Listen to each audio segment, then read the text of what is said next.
نمیدونیم در مورد ترانزیستورهای دو قطبی گیت عایق IGBT صحبت کنیم بدون اینکه ماژولار کردن پهنای پالس PWM رو درک بکنیم.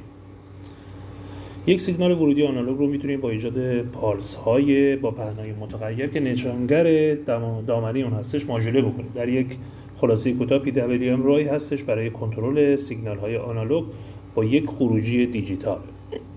برای درک بهتر کارکرد IGBT بسیار مهمه که بدونیم چگونه یک IGBT به صورت منفرد کار میکنه.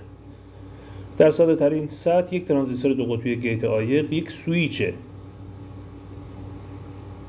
که وقتی فعال میشه امکان حرکت جریان رو فراهم میکنه و وقتی غیر فعال میشه اون رو متوقف میکنه.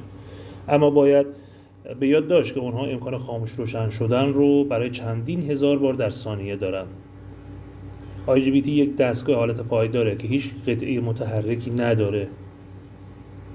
به جای باز کردن یا بستن یک اتصال فیزیکی، این دستگاه با اعمال ولتاژ به یک مؤلفه نیمه رسانه به نام گیت کار میکنه. گیت ویژگی‌های خود رو تغییر میده تا یک مسیر الکتریکی رو باز بکنه یا ببنده. بیایید یه نگاهی دقیق‌تر به IGBT معمولی بندازیم. ترمینال‌های اون نشانگر کالکتور، گیت و امیتر هستش. جریان الکتریک در امتداد مسیر رانش برقرار میشه که مشکل از کلکتور و امیتره. گیت دستگاه رو کنترل میکنه. در اینجا ترسیم از اون رو میبینیم.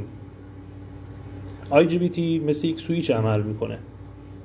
همونطور که از ناممون برمیاد وقتی ولتاژ مثبتی بهش اعمال میشه گیت بسته میشه، یعنی روشن یا فعال میشه و امکان حرکت جریان رو بین کلکتور و امیتر میده.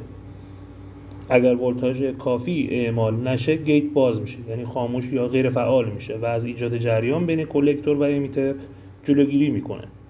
برای جلوگیری از بسته شدن دستگاه ولتاژ در حالت غیر فعال خود منفی یعنی باقی میمونه.